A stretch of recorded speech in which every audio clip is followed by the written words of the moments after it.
you show up at every event and you are just a light and a joy. Oh, And we're lucky to have you. Oh, And saying again that you're at every event, I think, as we think about people in food and beverage, as you said, it's not a place you go to make millions by the time you're 35. And there's a lot of people out there who want to get involved. And I know it's not just money. So what are some ideas or suggestions for ways people can get involved? yeah. I mean, I think money's the easy way. And some people, that's what's available for them at that time. And that's great. We need money to host these events and do things in these spaces. The end goal is always to raise money for these organizations to do the jobs that they do, which is, ACS, is the cessation of cancer. I mean, there's so many things, Revive and Thrive, be able to pay for the food that's served to these people. But talking about that is, the big value is really investing your time. And I think it's not an investment just in an organization. It's an investment in yourself.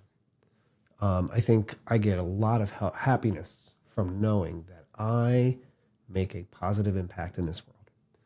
I'm very lucky with my company because I've been very successful. And now I'm in a point where I have people in my organization that do all the things that make it possible for me not to have to be there at my company. Yep. So now I would say over 50% of my life, I know a lot more than 50% of my life is dedicated to nonprofit and charity work. So I get to do these things that make me feel good. Yeah. I mean, it's not like, volunteering is not just about doing something for someone else.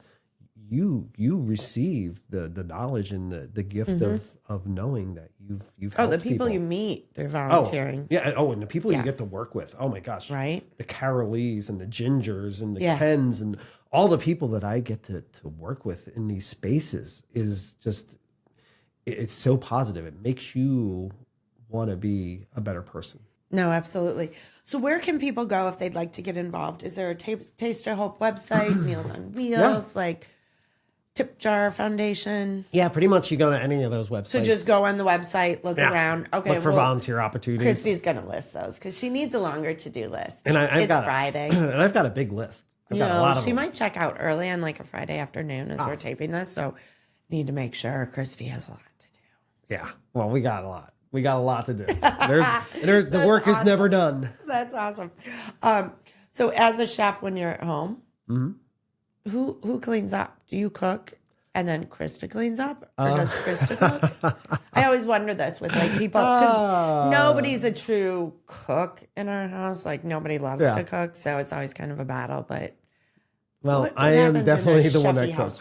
And it's funny, Krista, when she was growing up, her mom was trying to teach her to cook. And she said, I'm going to marry a chef. And here it is. My gosh, she won. Yeah, she did. Yeah. I won't lie. She won. In some ways. I mean, I'm a little bit to handle. I won't lie. I'm definitely a child at heart. Did she ever swear at you in Spanish? Because she's a Spanish teacher. She's very mild-tempered. She never uses Spanish at home, and it's funny. People ask me, they're like, "Where do you learn your Spanish?" And I'm like, "From kitchens." Yeah. But back to the dishes.